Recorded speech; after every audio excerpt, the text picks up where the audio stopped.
sound. Sa nakikita dyan, ano?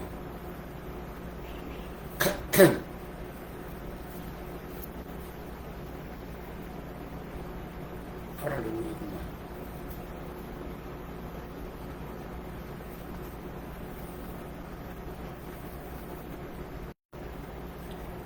Hallelujah.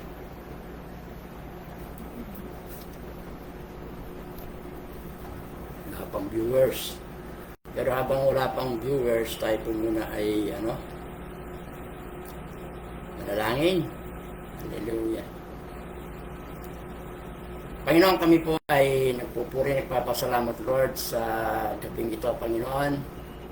Maraming salamat sa muli, sa pagkakataong pinagtulog mo sa ibang lingkod, at ako po ay muling makakapangaral, makakapagbagin sa tamo, sa pamagitan po ng live streaming. Pagpalain mo salita mo, Lord, anoon sa board ng servant.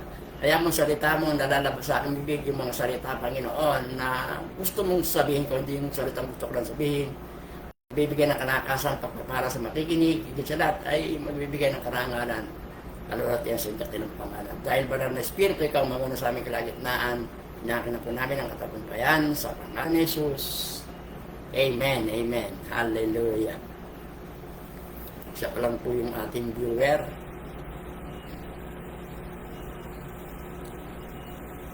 Hallelujah. Kaya dagdagan pa po natin yung ating viewer para simula tayo ito, marami ng viewer.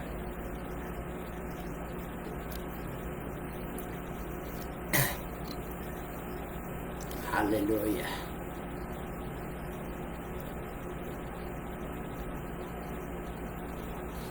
Okay, babasahin ko na po. Mark chapter 11, beginning verse 20 hanggang verse 26. Nabawasan pa po yung viewer. Babasahin ko po Mark 11:20 hanggang 26. Babasahin ko po sa New King James Version.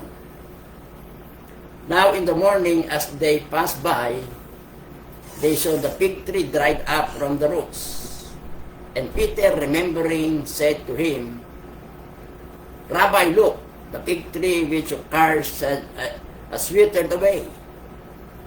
So Jesus answered and said to them, have faith in God. For assuredly I say to you, whoever say to this mountain, be removed and be cast into the sea, and does not doubt in his heart, but believe that those things he says will be done, he will have whatever he say. Verse 24, therefore I say to you, whatever thing you ask when you pray, believe that you receive them and you will have them. Verse 25, and whatever you stand praying, if you have anything against anyone, forgive him, that your Father in heaven may also forgive you your trespasses. But if you do not forgive, neither your Father in heaven forgive your trespasses. Ang Diyos po ang magpapala ng kanyang banal at makapangyarihan salita na ating pong pag-aaralan sa gabing ito. Magpuntay po tayo ng viewers na wala po yung mga viewers.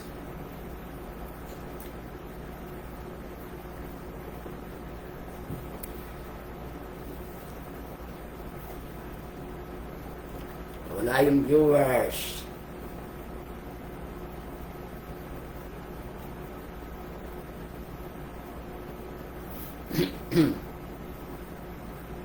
Okay. Wala pa yung viewers.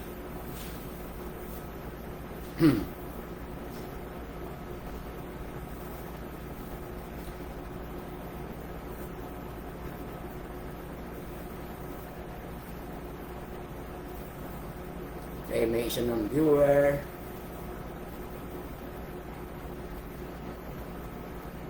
Mag-intay po tayo na madagdagan po yung viewers. Para habang nagsasalita ay talagang may nakikinig at may nanonood. Hallelujah.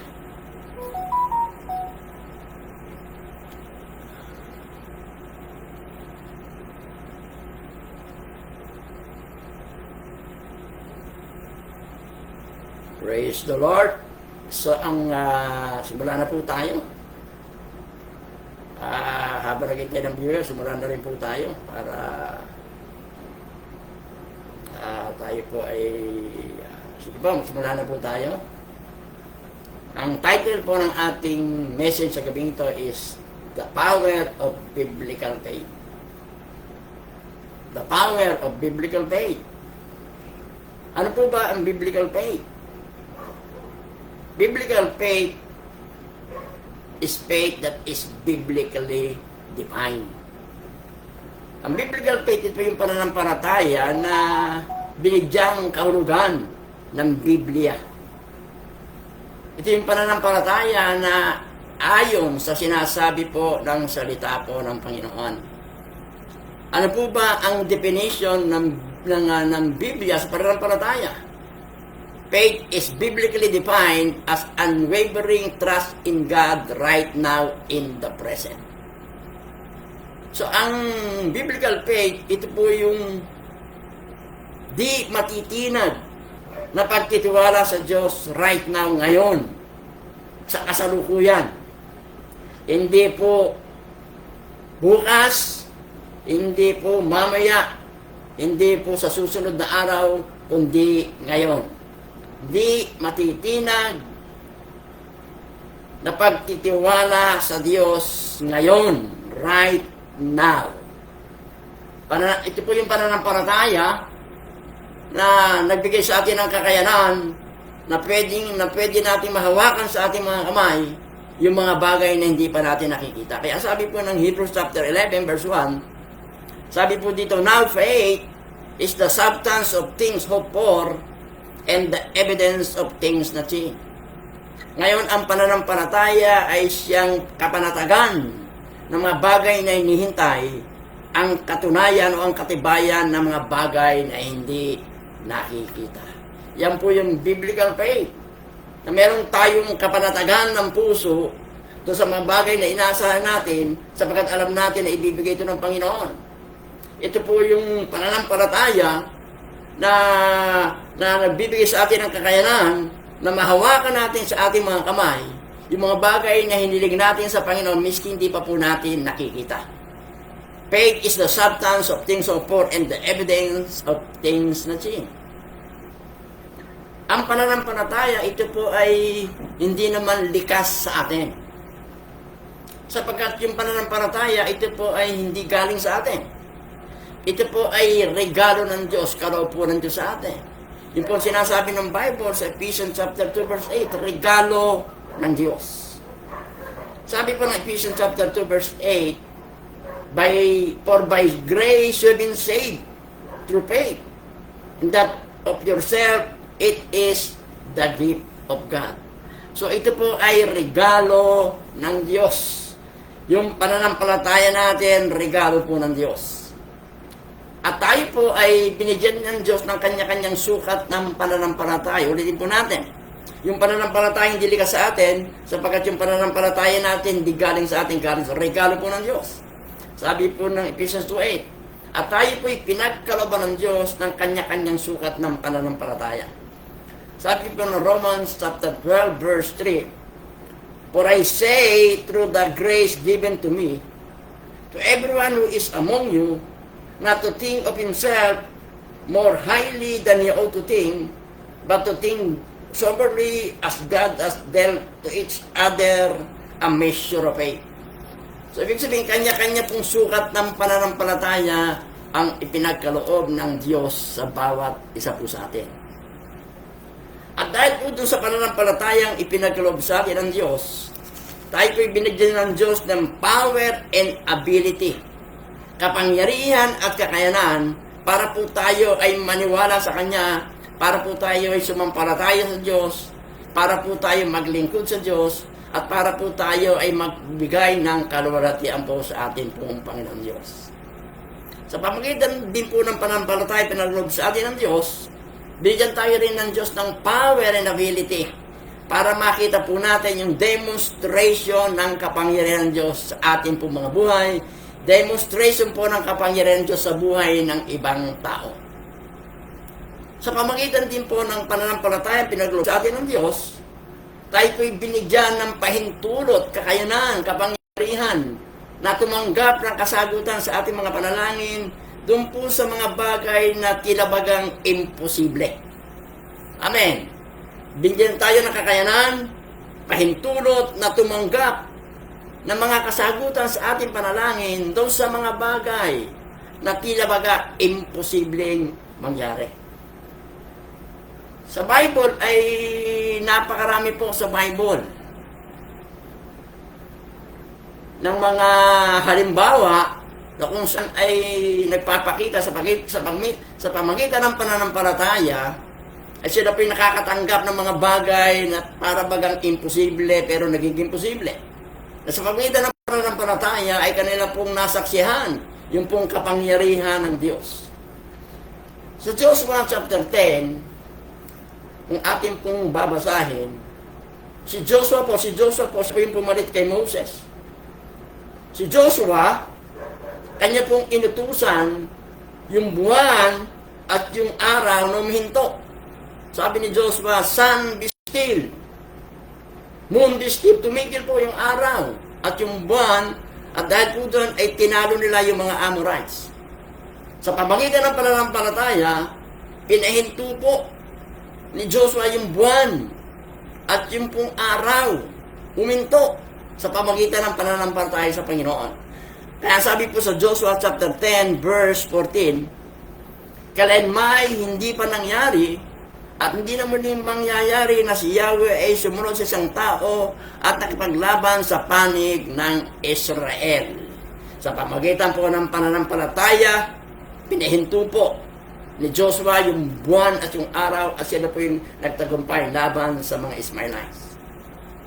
Sa Isaiah chapter 38, ito po yung nabasa natin, beginning verse 1, si King Hezekiah po ay mayroong sakit. Sa po pinuntahan po siya ni Propeta Isaiah at ang sabi po sa kanya ay ihanda mo na yung sambahayan sapagkat mamamatay ka na. Hindi ka nagagaling sa iyong sakit. Pagkatapos umalis na po si Propeta Isaiah at pagkatapos po nito, si Hezekiah po ay humarap. Siya po ay humarap sa dingding at nanalangin. And by faith, siya po ay dinagdagan pa ng Panginoon ng 15 years. Nadagdagan dahil po sa kanyang pananampalataya at pagtitiwala po sa ating Diyos. Sa Genesis chapter 22, ang sabi ng Panginoon kay Abraham, dalhin mo ang iyong pinakamamahal na si Isaac, pumunta ka sa bundok na ituturo ko sa iyo at ihandog mo siya sa akin. Ito po yung burnt offering, handog na susunugin, papatayin. By faith, sumunod po si Abraham. Sumunod si Abraham by faith. Kasi mahal niya ang kanyang anak, pero mas mahal niya ang Panginoon dahil po sa pagsunod niya, in-spare ng Panginoon sa Isaac. At ang Diyos po nag-provide ng lalaking tupa, kapalit po na Isaac. At na-repress po yung pangako ng Diyos kay Abraham. At si Abraham po yung ating ama ng ating pong pananampalataya. Sa 1 Samuel chapter 17, ito po yung kasaysayan ni David and Goliath. Nung si David at Goliath po yung nagkaharap, kung titingnan natin, si Goliath po ay binuli-buli pa niya si David. Nung makita niya na si David ay musmus pa lang at ang dalang sandata ay sling, ito po yung kanyang hinama. Sabi niya, ano ba, akala mo, aso lang lalabanan mo at papatandala mo. Pagkat siya po ay sinumpa sa harap ng Diyos ng Israel. At pagkatapos sinabi sa kanya, halika nga at ipapakain ko ang bangkay mo sa mga ibon at mababangis na hayop. Pero ang sabi po ni David, sabay sumunod, punong-puno ng pananampalataya. Sabi po ni David, ang dala may sibat, tabak at palaraw. Ngunit lalabanan kita sa pangalan ni Yahweh, ang makapangyarihang Diyos ng Israel na iyong hinama. Bibigyan niya sa akin ngayon. Pupugutan kita ng ulo at ipapakain ko yung bangkay ng mga Pilisteo sa mga babangis na hayop at sa mga ibon upang malaman ng lahat na ang Israel ay merong Diyos. At alam po natin yung kasaysaya Diba? Sa isang bato lang, tumama sa noo ni Goliath, patay po si Goliath. By faith, pagtitiwala po sa Panginoon.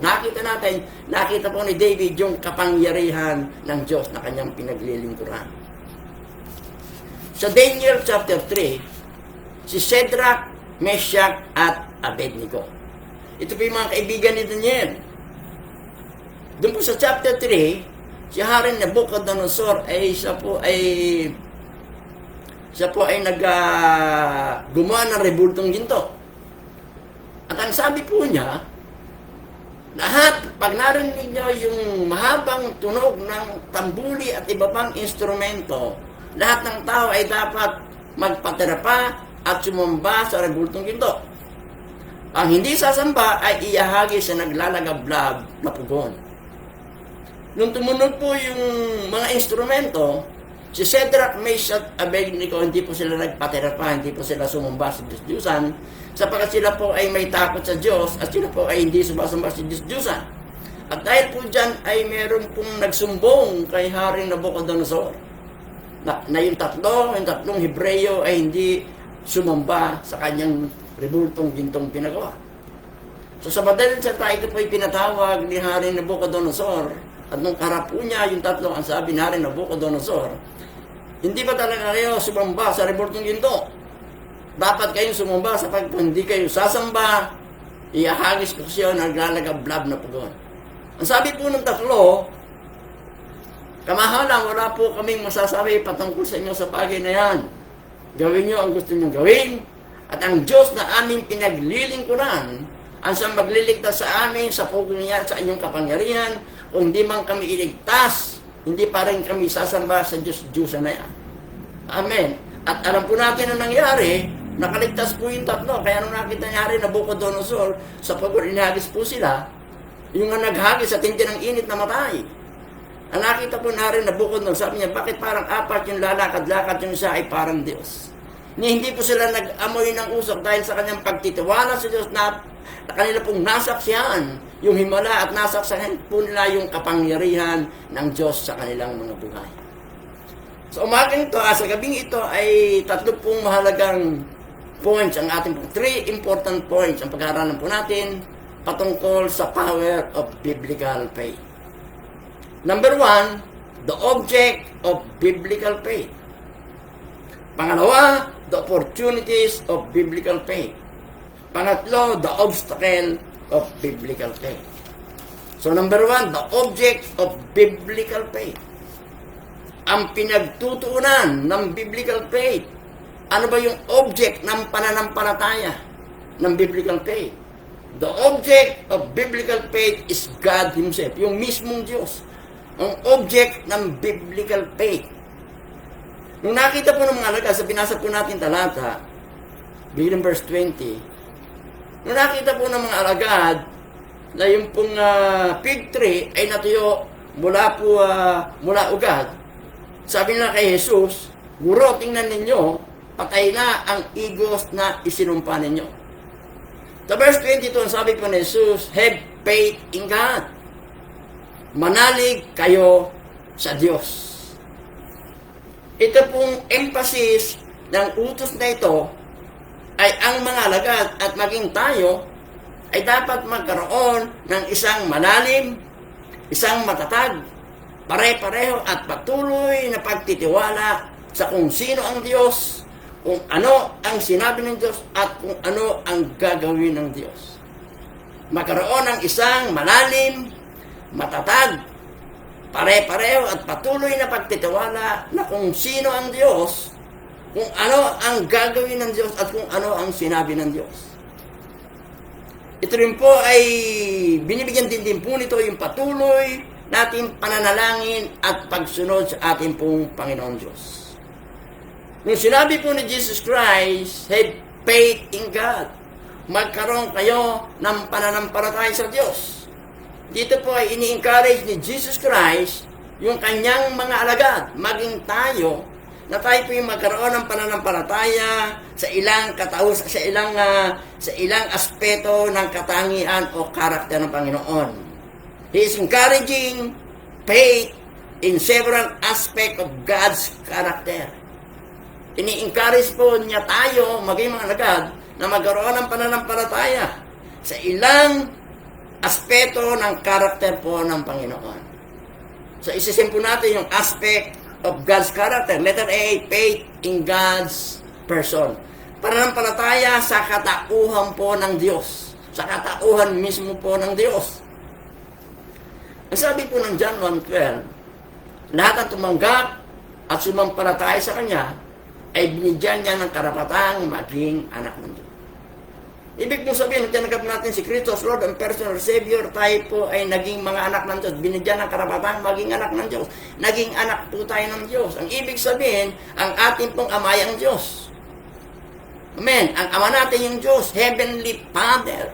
Yun po yung Diyos natin. At bilang ama natin yung Diyos, siya po ay nagmamalasakit sa lahat ng pangangailangan natin sa ating mga buhay. He is our Father, our Heavenly Father. At bilang ama, siya po ay nagmamalasakit sa lahat ng pangangailangan po natin sa ating mga buhay. Sabi po ng 1 Peter 5:7, casting all your cares upon Him, for He cares for us. At bilang ama po natin, siya po ay nag-aanyaya sa atin na dalhin po natin sa Kanyang harapan ang lahat ng ating pangangailangan, lahat ng ating pasanin, at lahat ng ating alalahanin. Amen. Bilang ama, inaanyayahan po tayo. Inaanyayahan tayo na ibigay po natin. Ibigay natin sa Kanya ang lahat ng ating pangangailangan, lahat ng ating pasanin, lahat ng ating alalahanin. Ang sabi po ng Philippians 4:6-7, ito po ay babasahin ko po sa New King James Version, be anxious for nothing, but in everything by prayer and supplication, and with thanksgiving let your requests be made known to God, and the peace of God, which surpasses all knowledge, will guard your heart and mind through Christ Jesus.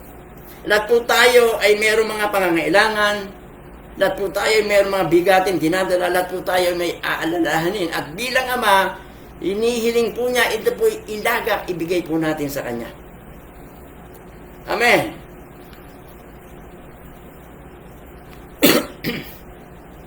At bilang ama, Kanya pong ninanais na yung resources of His kingdom na buksan, yung resources ng Kanyang kaharian, ito po ibigay sa atin. Ulitin po natin, bilang ama, ang Kanya pong nais ay buksan yung resources ng Kanyang kaharian at ito po ay ibigay sa atin. Gano'n po tayo mahal ng ating ama sa langit. Luke chapter 12 verse 32, do not fear, little flock, for it is your Father's good pleasure to give you the kingdom. Buksan yung resources ng Kanyang kaharian at ibigay po para sa atin. Yung ating pong ama sa langit, bilang anak, mahal na mahal po tayo. At ang gusto niya po, tayo po'y lumapit sa Kanya on the basis of simple childlike faith. Gusto ng Diyos, bilang anak tayo, na tayo lalapit sa Kanya na parang bata. Katulad ng batang nagtitiwala sa Kanyang magulang sa lahat ng Kanyang pangangailangan. Yun po ang gusto ng Diyos. Na tayo lalapit sa Kanya bilang bata. Na nagtitiwala na lahat ng pangangailangan po natin ay ibibigay at pagkakaloob po ng ating Ama sa Langit. Amen. Faith in the person of God. Pananampalataya sa katauhan po ng Diyos. Another aspect of God's character, faith in God's promises. Pananampalataya sa pangako po ng Diyos. Pagdating po sa pananampalataya at paglapit sa Panginoon, ang Diyos po ay merong pangako sa atin. Bilang siya po ay ating Ama, siya po ay nag-aanyaya sa atin para tayo'y manalangin sa Kanya. Siya po mismo ang nag-i-invite sa atin. At dapat bilang mananampalataya ay hindi na po dapat maging burden sa atin yung panalangin sapagkat ang Diyos mismo ang nag-i-invite sa atin para tayo'y manalangin. Philippians 4:6, be anxious for nothing, but in everything by prayer and petition, and supplication with thanksgiving, let your request be known to God. Sa po mismo yung nag-aanyaya sa atin para tayo po ay manalangin sa Kanya. Sabi po ng Matthew 11:28, Come to me, all you who are labor and heavy laden, and I will give you rest. Sabi ng 1 Peter 5:17, cast all your cares upon Him because He cares.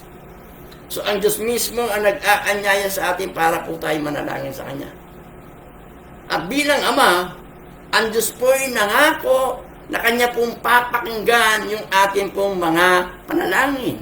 Nangako po sana siya'y makikinig kapag tayo po'y nanalangin. Jeremiah chapter 33 verse 3. Call to me and I will answer you and show you great and mighty things which you do not know. Tumawag kayo sa akin at kayo sasagutin ko. Ang pangako ng Diyos kapag tayo po ay nanalangin, ito po ay Kanyang pakikinggan. Sabi ng Psalm chapter 10 verse 17, Lord, you have heard the desire of the humble. You will prepare their hearts, you will cause your ear to hear. Psalm chapter 65 verse 2, oh, you hear our prayer. Pangako po na Lord dyan. Kapag tayo pinananalangin, tayo pinakakasagurado na pinakikinggan ni Lord yung ating pong mga panalangin. Kasi pangako po niya yan. At ang Diyos din po ay nangako na kapag tayo po ay nanalangin, Kanya pong sasagutin yung ating panalangin kapag ito po ay naaayon sa Kanyang kalooban. Siya po ay nag-invite na tayo po ay manalangin. Siya po ay nangako na papakinggan yung ating panalangin. At siya rin po ay nangako na sasagutin yung ating panalangin. Kung yung ating pong panalangin ay lagi naaayon sa kalooban po ng Diyos. Matthew chapter 7, verse 7 and 8. Ask and it will be given to you. Seek and you will find. Knock and it will be open to you. Humingi at ikaw ay bibigyan. Maghanap at ikaw ay makakasumpong. Kumotok at ikaw ay pagbubukusan. So yun po yung pangako ng Lord. Kapag tayo po ay humingi, tayo po ay bibigyan. Sabi po ng verse 8, for everyone who asks, receive, and who seeks, find, and to him who knock, it will be open. Pagkat ang humihingi ay makakatanggap. At ang naghahanap ay makakasumpong at ang kumakatok ay pagbubuksan. Sabi sa verse 11, Matthew chapter 7 verse 11, if you then, being evil, know how to give good gifts to your children, how much more will your Father who is in heaven give you things to those who ask Him? So ang Diyos po natin, yung ating Ama sa langit, ang nag-aanyaya sa atin para tayo manalangin sa Kanya. At yung Diyos po natin sa langit ang nangako na Kanya pong papakinggan yung ating mga panalangin. Siya rin po yung nangako na hindi lang niya papakinggan, kundi sasagutin niya yung ating mga pinalangin kapag ang ating pong panalangin na ayon sa kalooban po ng Diyos. At pagdating naman po sa pangako ng Diyos, ang Diyos po yung nagbigay ng garantiya na anuman ang Kanyang ipinangako, ito po ay Kanyang tutuparin. Kasi tayo po, marami pong tao ang nangangako pero lagi napapako. Pero ang Diyos po mismo, ang salita po ng Diyos ang nagsasabi, kapag ang Diyos ang nangako, ito po ay Kanyang tutuparin. Romans chapter 4 verse 21, ito po ang sinasabi. When it comes to the promises, sabi po Romans 4:21, and being fully persuaded that what he had promised, he was also able to perform. Sabi po ni Apostol Pablo, ako ay kumbinsido na mayroon siyang kapangyarihan na tuparin ang lahat ng Kanyang ipinangako. Sabi po ng Hebrews 10:23, let us hold fast the confession of our hope without wavering, for he who promised is faithful. Sabi niya, yung nangako sa atin ay tapat. Numbers chapter 29 verse 13. God is not a human that He should lie, not a human being that He should change His mind. Does He speak and then not act? Does He promise and not fulfill? Ang Diyos ay hindi tao para siya magsinungaling. Hindi siya anak ng tao para siya magbago ng isipan. Di pa pag siya nagsalita, Kanyang ginagawa. Hindi pa pag siya nangako, Kanya itong tinutupad. 2 Corinthians 1:20, for no matter how many promises God has made, it is always yes in Christ, and so through Him the amen is spoken by us to the glory of the Father. Amen. Ang Diyos po ay nag-i-invite na tayo po'y manalangin, at sa po'y nangako na papakinggan natin panalangin. Siya rin po'y nangako na hindi na niya papakinggan, kundi tutugunin niya ang ating panalangin. At ang panalangin ng Diyos kapag siya nangako 100% will come to pass. Pero, paalala lamang po, hindi po gagawin ng Diyos yung mga bagay na hiniling po natin sa Kanya kapag ito po'y walang biblical promise. Kung wala pong nakalakip na pangako sa Biblia, yung hinihiling natin sa Kanya, ito po ay hindi gagawin ng Panginoon. Amen. Pag hindi po ayon sa kalooban niya, pag wala pong biblical promise, hindi sinasabi ng salita ng Diyos.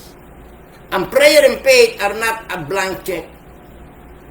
Ang panalangin at ang pananampalataya, hindi po ito parang blankong cheque na isusulat mo. Halimbawa, binigyan ka ng blankong cheque, sinulat mo 100 million, at matapos ikaw ay naniniwalan ito yung matatanggap mo at matatanggap mo nga. Hindi po ganoon. Prayer and faith are an opportunity for God's people to demonstrate their confidence in the written Word of God. Ang prayer, ang pananampalataya at ang panalangin, ito yung pagkakataon para sa atin pong ipakita yung ating pagtitiwala sa written Word of God. Kapag hiniling po natin, meron pong biblical promise, halimbawa po, meron tayong sakit karamdaman, hiniling natin ang kagaling, may biblical promise ba? Meron po. Sabi ng Isaiah 53:5, He was wounded by our transgression. He was bruised by our iniquities. The chastisement of our peace was upon Him. By His wounds we are healed. So may biblical promise. So pag hiniling mo'y kagaling, may biblical promise na ang Diyos nagpapagaling. Pag hiniling po natin, yung pangangailangan natin, may biblical promise, and God shall supply all our needs according to riches in glory in Christ Jesus. Pero pag wala pong biblical promise, yung ating hinihiling, hindi po magkakaroon ng katuparan, ng kasagutan. Pag sabi po ng Diyos isang bagay, pag ang Diyos po yung nagsabi ng isang bagay na nasa salita po ng Diyos, makakasigurado po tayo. We can have an absolute faith that He will do what we ask. Kapag meron pong sinabi ang Diyos sa Biblia, meron siyang pangako sa Bible, pwede tayo magkaroon ng absolute faith na gagawin po niya kung ano ang hinihiling natin sa Kanya, sapagkat merong biblical promise. Kapag tayo nanalangin outside of the Word of God, hindi po tayo magkakaroon ng absolute faith, sapagkat hindi po natin alam kung anong kalooban ng Diyos sa hinihingi natin. When we pray outside the Word of God, we cannot pray in absolute faith because we do not know what God's will is in that matter. Faith is always based in the clear Word of God. Ang pananampalataya lagi po nakabase doon po sa maliwanag na salita po ng Diyos. Amen. Bagamat totoo po na dapat natin panalangin lahat ng bagay sa ating buhay, pero mali po na ating i-expect o asahan na gagawin ng Diyos ang lahat ng bagay na hinihiling natin sa Kanya na gawin. Hindi po gano'n. God honor faith, but biblical faith is always based on the Word of God.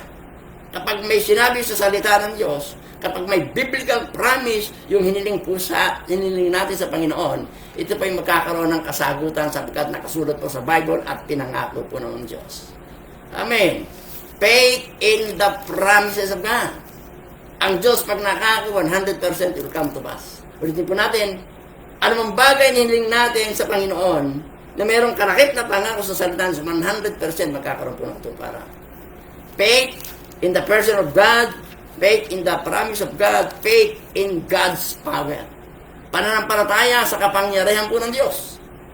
Isang bagay na tayo po ay gumawa ng pangako, pero another thing, it's one thing to make promise, it's another thing to have power to keep the promise.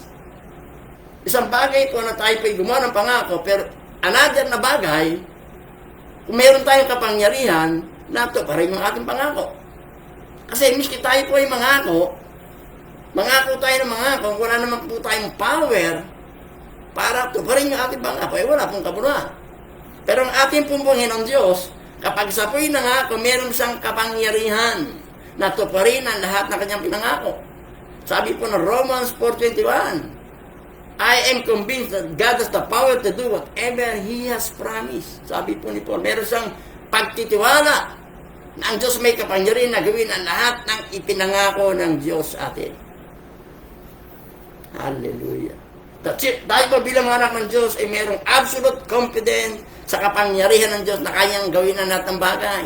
Wala pong imposible sa Panginoon. Kapag ipinangako po ng Panginoon, mangyayari. He has the ability to do everything He placed to do. Amen. Meron siyang kapangyarihan na tuparin ang kanyang pangako. Meron siyang kapangyarihan na sagutin yung ating mga hiniling sa Kanya. Kung yung ating pong hiniling sa Kanya ay naayon sa Kanyang kalooban. Kasi kapag tayo po'y nanalangin ng isang bagay sa ating buhay, na hindi naman ayon sa kalooban ng Diyos, may kano po mangyayari, hindi magkakaroon ng katuparan. Sabi ng 1 John 5:14, we have a confidence in approaching God that when we ask anything according to His will, He will hear us. Kapag hiniling po natin ay naayon sa kalooban ng Diyos, 100% sasagutin po ng Panginoon. Pero kapag tayo po'y humiling ng isang bagay na hindi ayon sa kalooban ng Diyos, miski araw-araw po tayo manalangin, miski ano pa ang gawin natin, hindi po magkakaroon ng kasagutan sapagkat labas sa kalooban po ng Diyos. Amen. We serve an awesome God who possesses all power in heaven and on earth. Sabi po ng Matthew 28:18, then Jesus came to them and said, all authority in heaven and earth has been given to me.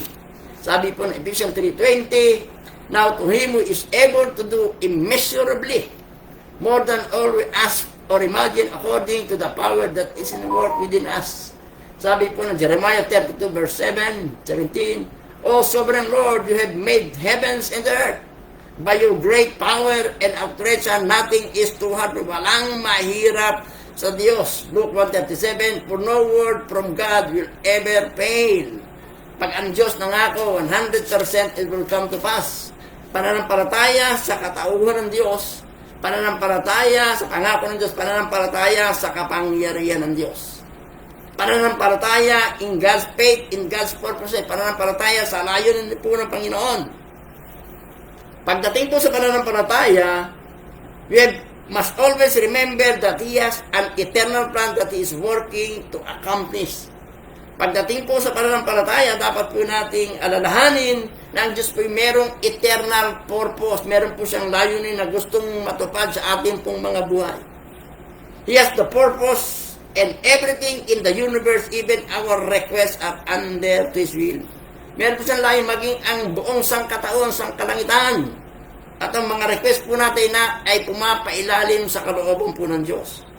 Hindi po siya gagawa ng anong bagay outside the bounds of His eternal purpose. Hindi po siya gagawa ng anong bagay na labas sa kanyang layunin. He will not do nothing that is not part of His plan. Hindi po ang Diyos gagawa ng anong bagay na hindi bahagi ng kanyang layunin sa ating pong buhay. Hindi po gagawa ang Diyos sa ating buhay ng labas sa kanyang plano. Kapag tayo po'y humihiling sa Panginoon ng isang bagay, kapag ito'y hindi bahagi ng plano niya sa atin, hindi po ito magkakaroon tuparan. Hindi po tutugunin ng Panginoon sapagkat hindi bahagi ng kanyang plano. Ang Panginoon Diyos ay meron po siyang plano sa bawat isa po sa atin. Plano na dapat na gusto niyang matupad sa ating buhay. Kaya kapag may hinihiling po tayo na hindi bahagi ng plano ng Diyos, ay talaga pong hindi magkakaroon ng katuparan. Hindi po siya gagawin ng anumang bagay dahil hiniling po natin na gawin niya. Amen. Gagawin niya isang bagay, miski sa tingin natin napaka-imposible, pero kapag ito po'y bahagi ng plano niya sa ating buhay, ito po'y bibigyan ng Diyos ng katugunan. Miski sa tingin mo'y napaka-imposible, sa tingin mo'y parang napakahirap, pero dahil bahagi ni Lord yan, bahagi ng plano ni Lord sa buhay mo, sa buhay natin, yan po'y magkakaroon ng kasagutan. Sapagkat ang Diyos, hindi sa gagawa ng anong bagay sa buhay natin, hindi sa gagawa ng mga bagay sa buhay ng sino man, kung ito'y labas sa kanyang plano sa kanilang mga buhay. Pero pag yan ay bahagi ng plano ni Lord, miski anong sa tingin mo imposible, magkakaroon ng katuparan niya. Kasi bakit? Sapagkat bahagi ng plano ng Diyos sa ating mga buhay. Sabi po ng Isaiah chapter 46 verse 10, sa simula pa'y itinakda ko na at aking inihayag kung ano ang magaganap. Sinabi kong tiyak na magaganap ang lahat ng balak ko at gagawin ko ang lahat ng gusto kong gawin. Proverbs 19:21. Ang isang tao ay maraming iniisip, maraming binabala, ngunit ang kalooban din ni Yahweh ang siyang nananaig. Hallelujah. The power of biblical faith. Hallelujah. The object of biblical faith. Faith in God's person. Faith in God's promises. Faith in God's power. Faith in God's purposes. Yun po yung number 1. The object of biblical faith. Pangalawa, the opportunities of biblical faith. Basahin po natin. Basahin po natin sa Mark chapter 11, verse 23 hanggang 24. Sabi po ng verse 23, For assuredly I say to you, whoever say to this mountain, be removed, and be cast into the sea, and does not doubt in his heart, but believe that those things he says will be done, he will have whatever he say. Sabi ng verse 24, Therefore I say to you, whatever things you ask when you pray, believe that you have received them, and you will have them. Opportunities of biblical faith. Biblical faith allows us to believe the impossible. Yung biblical faith nagbibigay sa atin ng pahintulot na matanggap o na tayo po'y maniwala sa mga imposible. Biblical faith allows us to believe the impossible. Meron pong mga napakarami pong sitwasyon sa ating buhay na para bagang tila ba walang pag-asa, parang hopeless na. Meron po tayong mga mahal sa buhay na para bang tingin natin na wala na itong pag-asa, hindi na itong mababago, hindi na itong maliligtas. Meron po tayong mga pangangailangan na talagang sa tingin natin napakalaking pangangailangan na financial needs, na napakalaking tingin mo hindi maibibigay sa atin ng Panginoon. Meron po tayong mga problema sa buhay na parang napakalaki na ang tingin natin hindi natin mapagtatagumpayan. Faith in God and in the promises of God found in the Bible allow us to believe God in the impossible situation of life. Yung pananampalataya sa Diyos, nagbibigay sa atin ng kakayanan para paniwalaan natin yung mga imposible. Di ba minsan may mga problema tayo mabigat eh. May kinakarap tayo, napakbigat na tingin mo imposible natin balampasan. Imposible na makamit natin, na makuha natin yung mga bagay na gusto natin makakuha. Yung mga pangailangan natin, tingin natin, imposible. Yung pananampalataya po yung biblical faith, yung pananampalatayang naaayon sa salita po ng Diyos, ang magbibigay ng kakayahan sa atin para paniwalaan po natin yung mga imposible. Kasi kung wala po tayong pananampalataya, imposible talaga na paniwalaan natin yung mga imposible. Papaniwalaan natin yung mga posible. Pero yung pananampalataya sa Diyos ang magbibigay sa atin ng kakayanan para yung mga imposible, paniwalaan po natin.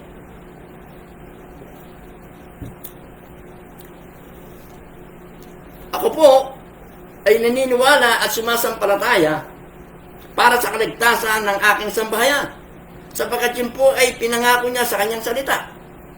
Sabi po ng Acts 16:31, Believe in the Lord Jesus Christ, you shall be saved, you and your household.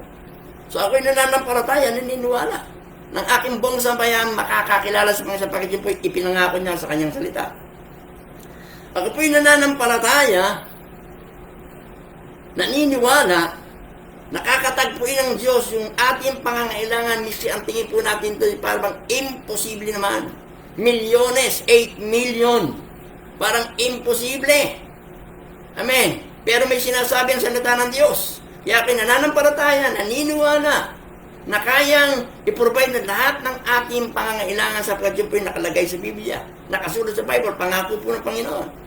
Philippians 4:19, And my God shall supply all our needs according to His riches in glory in Christ Jesus. Ako po'y naniniwala, nananampalataya, that I am secure in Christ. Ako po'y secure, na tayo po'y secure, ligtas na ligtas kay Kristo. Sabi po ng John 6:37, All those that the Father give me will come to me, and whoever comes to me, I will never drive away.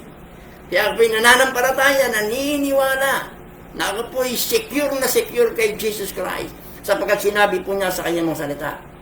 Protektado. John 6:37, basahin ko po muli. All those that the Father give me will come to me, and whoever comes to me, I will never drive away. Sabi ni John 10:28, I give them eternal life and they shall never perish. No one can snatch them out of my hand. Binigyan ko sila ng buhay na walang hanggan. Walang sino mang pwedeng umagaw sa atin. Hindi sila pwedeng agawin sa aking mga kamay. Amen. Sabi po ng Romans 28, sabi po na walang pwedeng makapagpahalay sa atin sa pag-ibig ng ating pong Panginoon sa Kristo.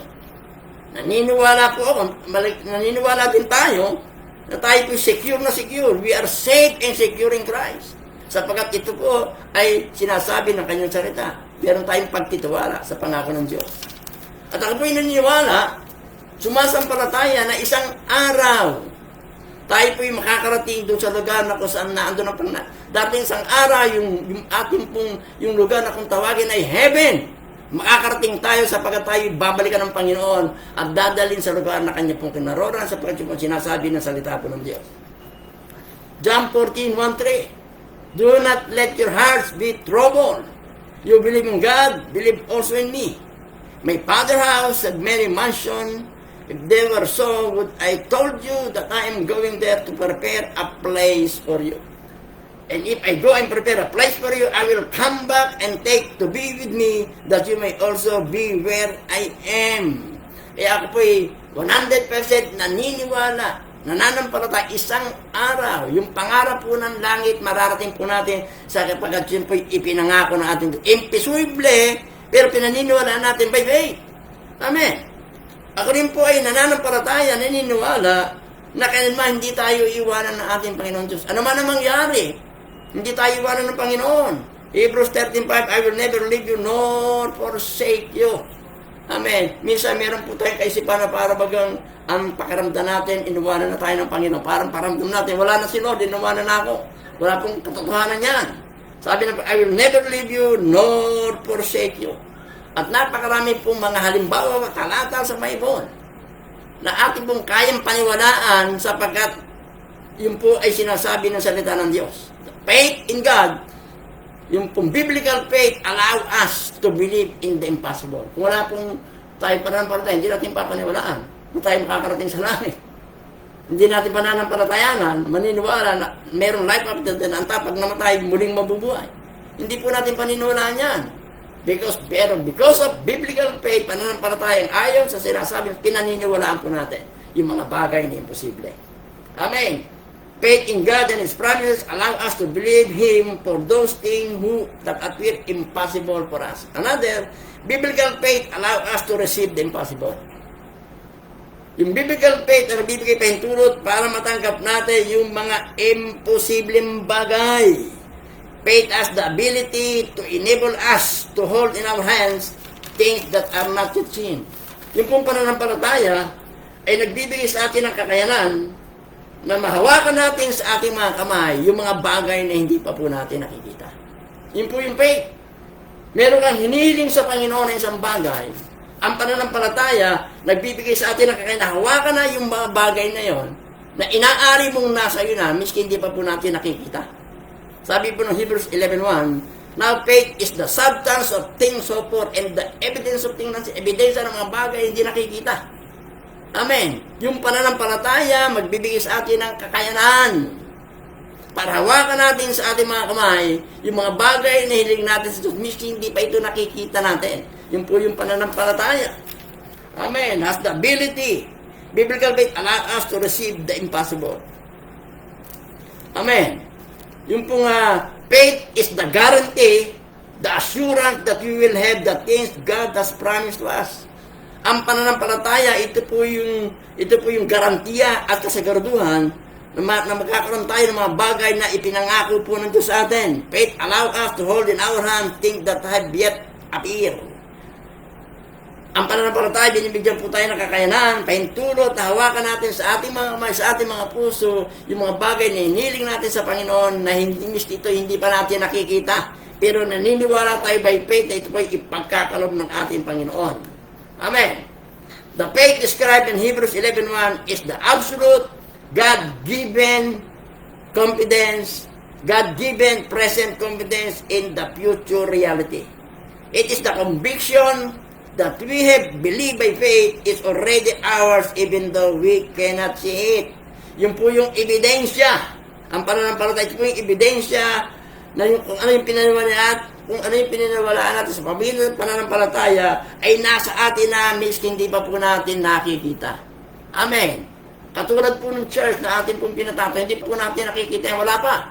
By faith, ito po ay nagbibigay sa atin ng assurance na hawak na natin, na nasa atin na miski hindi pa po natin, miski hindi pa nagsisimula, naniniwala tayo isang araw, ito po ay tutuparin ng ating Panginoon. Sapagkat kung sabi ng Bible, sabi ng 1 John 5:14, we have a confidence in approaching you that when we ask anything according to your will, He will hear us. Kalaobong po ng Diyos na yung ating bahay-sambahan ay maitayo para po sa kaluwalhatian po ng Diyos. It is a conviction that we have believed by faith is already ours even though we cannot see it. Yun po yung pananampalataya. Itong pananampalatayang ito ay hindi po nakabase kung ano yung nakikita natin. Ito'y laging nakabase sa pangako po ng ating pong Panginoon. It is based on what God has promised.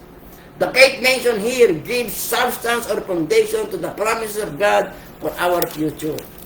Amen. Ano po ba yung inaasahan natin? We hope for Christ's return. Yung pag-asa po natin, yung pagbabalik ni Kristo, alam po natin, mararanasan po natin yan, mangyayari. Sapagkat sinabi ng Bible, Titus 2:13, looking for what blessed hope, the glorious appearing of our great God and Savior Jesus Christ. Inaasahan din po natin yung by faith, inaasahan po natin resurrections of the dead. Muling pagkabuhay ng mga patay. Inaasahan po natin, pinaniniwalaan natin, tinatanggap natin yan. Matatanggap natin sa sinasabi po ng salita ng Diyos. The resurrection of the dead. Blessed be the God and Father of our Lord Jesus Christ, who according to His abundant mercy has begotten us to the living hope through the resurrections of Jesus Christ from the dead. Our future glorification, isang araw tayo po'y luluwalhati kasama po ng Panginoon.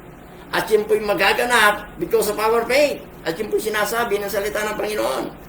1 John chapter 3 verse 23. Beloved, now that we are children of God, and it has not yet been revealed what we shall be, but we know that when He is revealed, He shall be like Him, for we shall see Him as He is.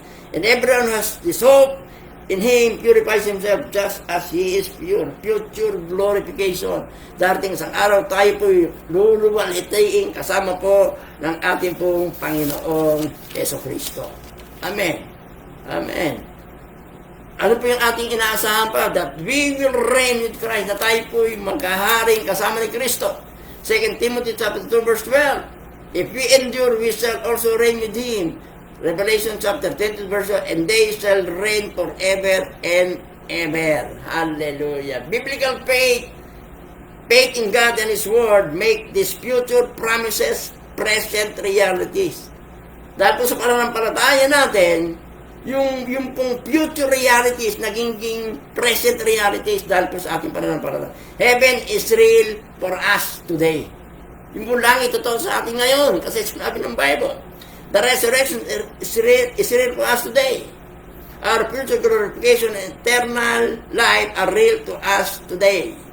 These things are real not because we have seen or experienced any of them, but because God has promised them to us and He has given us the faith to believe them. Itong mga bagay itong binagit natin, heaven, resurrection of the dead, future glorification, ito'y real, hindi dahil ito'y nakita natin, naranasan natin naman ito, kundi dahil ito'y pinangako ng Diyos at binigyan tayo ng pananampalataya para pinawalaan natin yung sinabi ng Panginoon. Amen. Thank God for the power of biblical faith. God has confirmed His promises in our heart, and we will merely waiting for Him to fulfill them in His due time. Hallelujah. Kaya tayo po ay magtiwala, hold on the promise of God.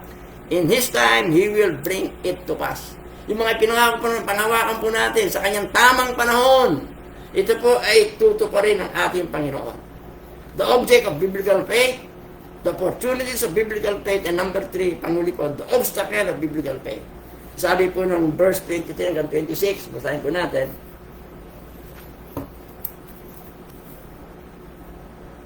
Verse 25 na lang hanggang 26.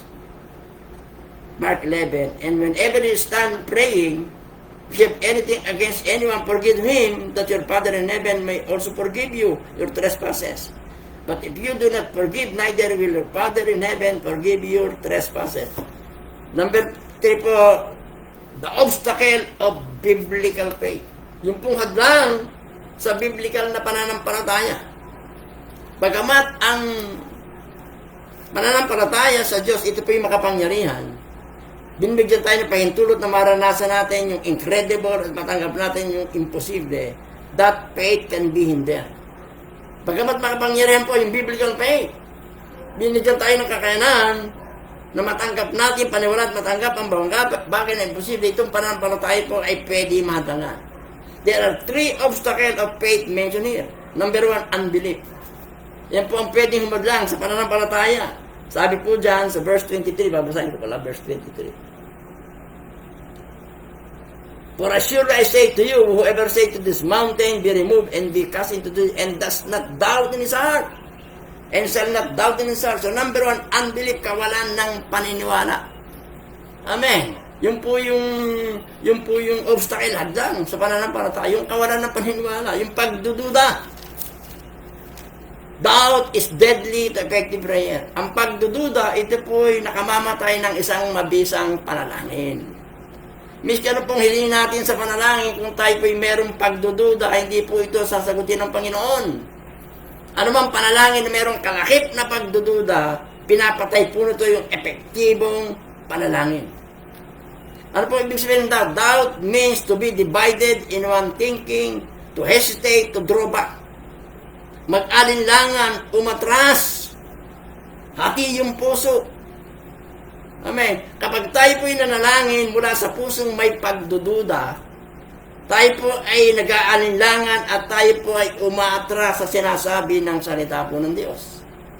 Amen. Ulitin po na, kapag tayo nanalangin mula sa pusong may pagdududa, wala po mangyayari. Kasi umaatras tayo doon sa sinasabi ng salita ng Diyos. Ang sabi po ng yung pong pagdududa, kino-question po nito yung character ng Lord. Kino-question po nito yung abilidad, kino-question po nito yung kapangyarihan ng Diyos. Ang pagdududa, ang sabi ng pagdududa, maaari nangako ang Diyos, pero hindi ako naniniwala na kaya niyang gawin. Amen. The prayer of doubter will not be answered. Kapag tayo nanalangin na merong pagdududa, miski 99.9%, yung paniniwala mayroong 0.1 na pagdududa, hindi po sasagutin. Dapat 100% naniniwala po tayo.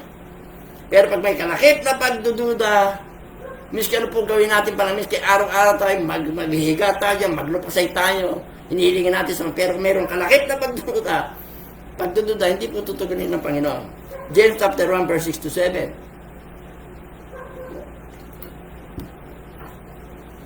Ito bang sabi, but let him ask in faith, with no doubting, for he who doubts is like a wave of the sea and tossed by the wind. Sabi pa ngayon, pero kung humingi na may pananampalataya, hindi nag-aalinlangan, sapagat na nag-aalinlangan ay katulad ng alon na dinadala ng hangin sa manitugustuhin. For let not that man suppose that he will receive anything from the Lord. Pag umasa ang tao na yan, na siya ay tatanggap ng anuman sa Panginoon. Yun po yung hadlang sa pananampalataya. Pagdududa. Kung humiling ka sa Panginoon ng kagalingan, kasi may sakit karamdaman ka, nanalangin ka ng kagalingan, pero meron kang pagdududa, sa tingin mo hindi ka magagaling, hindi ka talaga gagaling. Kasi meron kalakip na pagdududa. Amen. Kung meron kang hiniling na Panginoon, sa Panginoon ng pinansyal, so ano man sa bagay, kung ano man sa mo gagamitin, kung meron ka naman pagdududa, hindi po ipoprovide ng Panginoon. Pero kung walang pagdududa at naandun yung pananampalataya, doon po mangyayari yung tutuparin ng Panginoon. Ulitin po natin, kapag tayo nanalangin mula sa pusong may pagdududa, wala po tayong aasahan sa Panginoon. Hindi kaya naman tutugurin ni Lord ang ating panalangin. Sapagkat ang pagdududa, kalaban po yan ang pumapatay sa isang mabisang panalangin. Number 2 po na obstacle sa biblical faith, ang sabi po sa verse 24, therefore I say to you, what things soever you desire. Number 2, selfishness, pagiging makasarili. Pagiging makasarili. Ibig sabihin, humiling tayo sa Panginoon para sa pansarili lang. Yung gusto lang natin. para sa atin na. Sabi po ng verse 24, Mark 11:24. Sabi po ng Mark 11:24. Therefore I say to you, whatever you ask when you pray, believe what you receive them and you will have them. Sabi dyan, sinasabi ko sa ano mahiling nyo sa panalangin, panampalatayin yung matatanggap nyo at talagang matatanggap nyo. Yun po yung sinasabi ng verse 24. Para bang katulad sinabi natin, parang blank check. Na ibig sabihin, meron kang, binigyan ka ng blankong cheque, pagkatapos isinulat mo yung halaga 100 million, maniwala ka na matatanggap mo yung 100 million, sabi ng salita ng Diyos, at matatanggap mo talaga. Yun po sabi. Pero hindi po ganun. Ulitin po natin, yung verse 24. Therefore I say to you, whatever you ask when you pray, believe that you have received them and you will have them. Ano man hiling mo sa panalangin, panampalatayanan mong matatanggap mo at matatanggap mo talaga. Ito sinabi natin, para bang ang dating blank check na sinulatan ng 1 million at naniwala ka na matatanggap at talagang matatanggap mo. Medyo meron pagkakamali po doon. Wala po tayo makikitang verse sa Bible na kukontra sa iba pang verse sa Bible. Ang Biblia po ay maliwanag na ang kasagutan sa panalangin ay dumadating kapag tayo po'y nanalangin na naayon lamang sa kanyang kalooban. Hindi natin pwedeng sabihin, ang kining yung whatever you ask when you believe that you have received Him and it will be yours. Ang mahiling mo sa panalangin, panampalatayanan mo, matatanggap mo at matatanggap mo talaga. Pero po, hindi po kalooban ng Diyos yan, hindi natin matatanggap. Miski maniwala ka matatanggap mo, hindi mo matatanggap yan sapagkat hindi kalooban ni Lord. Ulitin po natin, 1 John 5:14. Now this is the confidence we have in approaching that when we ask according to His will, He will hear us. Kapag kalooban ni Lord yung hinihiling natin, yun po ay tutugunin ng Panginoon. Pero miski tayo pinanalangin, miski naniwala ka na matatanggap mo, ay hindi mo matatanggap. Kasi bakit? Hindi kalooban ni Lord. Pero kapag hinihiling mo ay kalooban ni Lord, ulitin natin, meron kang sakit karamdaman na sinabi ng doktor talaga, imposible ka nang gumaling. Pero nanampalataya ka, hiniling mo sa Panginoon kagalingan, sabi ng Bible, Isaiah 53, He was wounded by our transgression, He was bruised by our iniquities, the chastisement of our peace was upon Him by His stripes. May pangako sa pamagitan ng mga latay ng Panginoon, pinagaling tayo. So, meron biblical promise. Ayon sa kalooban ng Diyos. Ang sabi ng Bible, God is willing to heal us. Sa willing na pagalingin tayo. So pagkalooban ng Diyos ang hiniling po natin, yan po siguradong matutupad. Pero miski ang magawin po natin, kung ang panalangin po natin ay pansarili, hindi po matutupad. Prayer must always be based on what He wants and not what we want. Ang panalangin po ay lagi nakabase kung ano yung gusto ng Diyos, hindi kung ano yung gusto natin. Kasi bakit? Meron po tayo hiniling sa Diyos na gusto natin na hindi gusto ng Panginoon. Kasi alam ng Diyos na hindi makakabuti sa atin, kaya hindi po tutuparin o sasagutin ng Panginoon. Pero anumang bagay na hiniling po natin na ayon sa kalooban po ng Diyos, for the glory of God, matutupad. Pero pag pansarili po, humiling tayo ng pansarili, kasi po, hindi natin pwedeng itago yung motibo natin eh. Hindi pwedeng itago yan. Pag tayo nanalangin, humingi sa Panginoon, alam niya kung ano yung motibo natin. Kapag ang motibo natin ay pansarili, makasarili yung ating hiningi, hindi po tutuparin ng Panginoon. Sabi po ng John 14, prayer must be based on what He wants and not what we want. Lagi nakabase kung ano yung gusto niya, hindi yung gusto natin. John 14, 13-14. And I will do whatever you ask in my name, so that my Father may be glorified in the Son. You may ask me for anything in my name and I will do it. Kapag tayo po ay nanalangin at ginamit natin yung in Jesus' name, hindi po tayo gumagamit ng isang magic formula na nagagaranti na ang Diyos ay gagawin kung anong hiniling natin na gawin niya. Di ba, pag nanalangin tayo, in Jesus' name, sa pangalan ni Jesus, amen. Yung pong in Jesus' name, dito magic formula na ginagamit natin, na nagbibigay ng garantiya na gagawin po ng Diyos kung yung hiniling natin, na gagawin po ng Diyos, hindi po ganoon. Amen.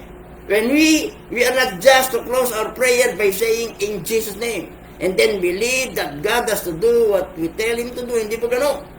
To use in Jesus' name, it is to pray for His purposes and will to be fulfilled, not our own selfish reason. Amen. Pag ginamit natin, hindi po magic formula in Jesus' name, amen. Ang buong akala natin ay dahil in Jesus' name, parang magic formula, gagawin ng Lord yung ano man hilingin natin na gawin niya. Hindi po gano'n. Amen. In Jesus' name, to use Jesus' name in prayer, it is to pray for His purposes and will to be fulfilled, not our own selfish reason. When we pray selfish prayer that are based solely in what we want in a situation, not in His will, we can expect those prayers to be unanswered. Sabi po ng James 4:3, when you ask, you do not receive, because you ask with wrong motives, that you may spend what you get on your pleasure. Katulad sinabi natin kanina, alam ng Diyos yung motibo natin eh. Pag tayo nagbigay, alam ng Diyos yung motibo natin. Pag tayo may hiniling sa Panginoon, alam ni Lord yung motibo natin kung bakit natin hiniling.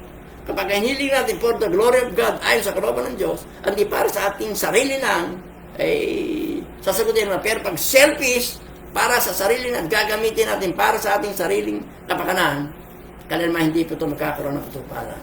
We must always conditions our prayer according to His will.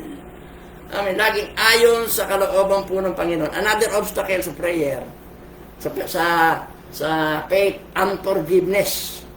Sabi po ng balasahin po natin sa verse 25, 26. And whenever you stand praying, if you have anything against anyone, forgive him, that your Father in heaven may also forgive you your trespasses. But if you do not forgive, neither will your Father in heaven forgive your trespasses. Another obstacle sa biblical faith, unforgiveness. Amen. Kawalan ng pagpapatawad, inutos po ng Panginoon na patawarin natin yung mga nakagawa ng pagkakamali sa atin. Sabi po ng Matthew 18:21-22, Lord, sabi po ni Peter, Lord, how many times shall I forgive my brothers or sister who sins against me, up to 7 times? Jesus answered, I tell you, not 7 times, but 77 times. Ibig sabihin, only forgiveness. Hindi tayo nagbibilang. Nakagawa ng kasalanan sa akin, papatawarin ko. Nakadalawa ka na, nakadalawa pang-apat, hindi na. Hindi po ganoon. Gaano man kabigat yung nagawang kasalanan sa atin, sinasabi ng Panginoon, patawarin po natin. Ang forgiving spirit put us as with the Lord. Yung pong spiritong hindi nagpapatawad, ito yung naglalagay sa atin laban sa atin pong Panginoon Diyos. Tayo po'y pinatawad ng Lord, kaya inaasahan po ng Lord na papatawarin din po natin yung mga taong nakagawa ng hindi maganda sa atin. Sabi ng Ephesians 4:32, be kind and compassionate one another, forgiving each other just as in Christ God forgive us. Amen. Pinatawad po tayo ng Panginoon. Inaasahan ni Lord na tayo po ay magpapatawad din. Kapag tayo po ay nagtataglay ng unforgiving spirit, our prayers will be hindered. At yung pong pagpapatawad ng Diyos ay hindi magkakaroon ng katuparan sa ating buhay. Sabi ng Panginoon, kapag hindi ka nagpatawad, hindi ka rin papatawarin ng Ama sa langit. Ang pagpapatawad, ito po isang tulay na dadaanan natin papuntang langit. Pero pag hindi tayo nagpatawad, yung tulay na dadaanan natin papuntang langit, ginigiba po natin. Amen. At, amen, totoo po yan. Ang forgiving spirit, hadang yan sa pananampalataya. At yan, katulad sinabi natin, ang kawalan ng pagpapatawad, ang forgiving spirit, yan po ay ang pagpapatawad, ang pagpapatawad, yan po ay isang tulay na dadaanan natin papuntang langit. Eh kung hindi ka nagpapatawad, yung tulay na dadaanan mo papuntang langit, sinira mo, paano ka makakarating sa langit? Inaasahan po na dahil tayo pinatawad ng Lord, inaasahan ng Lord na magpapatawad din po tayo. At hindi po natin tinitingnan kung gaano kabigat yung ginawa kasalanan. Kasi ito, medyo maliit na papatawarin. Pero yung ginawa niya, napakabigat. Wala pong sinabi ang Panginoon na pag ganito ang ginawa niya kasalanan, patawarin. Pag itong ginawa, huwag mong patawarin. Sabi ng Panginoon, kung ano yung kasalanan na ginawa, patawarin mo. Di ba sabi po ng Panginoon, Basahin ko po, Matthew 18:21-22. Lord, sabi ni Peter, how many times shall I forgive my brothers or sister who sins against me? Up to 7 times. Jesus answered, I tell you, not 7 times, but 77 times. Ibig sabihin, only forgiveness. Magpapatawad tayo. Pag sila'y nagkasala ulit, patawarin po natin sinasabi po ng Bible. Hallelujah. Purihin po ang Panginoon. Biblical faith is powerful weapon. Yung pananampalatayang taglay natin, bigay po ito ng Panginoon. May kapangyarihan po yung pananampalataya natin para matanggap natin yung mga bagay na imposible, maniwala sa mga bagay na imposible. Ang tanong po, kumusta po yung ating pananampalataya? Ang pananampalataya po ba natin ay biblical? O yung pananampalataya po natin ay intellectual faith? Pag sinabing intellectual faith, pananampalataya na sa isipin lang walang kalakip na gawa, wala pong kapangyarihan niya. Yung pananampalatayang nasa isipin lang, yung pong intellectual faith, wala pong kapangyarihan niya. Samantalang yung biblical faith, powerful po yan. Dahil po sa pananampalataya, tayo po'y binigyan ng kakayanan maniwala sa mga imposible, matanggap yung mga imposible. Makita, maranasan yung kapangyarihan Diyos sa ating pong mga buhay. Hallelujah. Naalala ko ang sabi ni doon sa John 17:5, and the apostle said to Jesus Christ, increase our faith. At kung sinabi natin, tayo ko'y binigyan ng Diyos ng kanya-kanyang sukat ng pananampalataya. Kaya yung pananampalataya, increase our faith. Palagayin po natin yung pananampalataya natin. Ulitin po natin, dahil sa pananampalatayang ipinaglob sa atin ng Diyos, tayo po'y nagkaroon ng kapangyarihan, binigyan tayo ng kapangyarihan, binigyan tayo ng ability, na tayo po'y sumampalataya sa Kanya, maglingkod sa Kanya, magbigay sa Kanya ng kwalitiyan. Yung pananampalataya, pinagkaloob po sa atin ng Diyos, binigyan tayo ng kakayanan para makita po natin yung kapangyarihan ng Diyos at ma-demonstrate yung power of God sa ating buhay. Nagbigay din po ng kakayanan para matanggap natin yung kasagutan sa panalangin sa mga bagay na tingin natin ay imposible. The power of biblical faith. Amen. Naniniwala po na yung pananampalataya taglay natin. Ito po ay pananampalatayang galing sa Panginoon. Pananampalataya na sinasabi po ng salita ng Diyos. Sabi ng Hebrews 11, now faith is the substance of things hoped for and the evidence of things not seen. Marami pong salamat at pagpalain po tayong lahat. Tayo po'y manalangin. Lord, maraming salamat. Pinupuri ka namin. Nasasalamatan ka namin. Lord, maraming salamat sa mensahe mo, Panginoon. Thank you sa message. Biblical faith, Panginoon. Pananampalataya na ayon sa sinasabi ng salita. Maraming salamat, pinupuri ka namin. At dalayan ko namin sa araw-araw ng aming buhay, Panginoon. I-exercise namin ang aming pananampalataya at amin pong laging alalahanin, dakilang Diyos, yung pong hadlang, yung obstacles sa aming pananampalataya. Yung kawalan ng pagpapatawad, Panginoon, yung pagiging makasarili at yung pong pagdududa, Panginoon. Yung pong kalaban ng aming pananampalataya. Maraming salamat. Pinupuri ka. Lord, at dalahin po namin lahat ng napag-aralan po namin sa gabing ito. Dalahin po namin, ito'y maipamoy namin. Maisagawa po namin maging pagpapala sa amin upang kami po maging pagpapala sa aming kapwa. Maraming salamat. Pinupuri ka namin sa pangalan ng Ama, ng Anak, ng Espiritu Santo. Amen. Marami pong salamat sa lahat ng nanood at manonood pa. At muli sa susunod pong Wednesday, 8 p.m. meron po itong live streaming. Maraming salamat. Pagpalain tayo ng Diyos. Sa pangalaman, Anak, ng Espiritu Santo. Amen. Amen.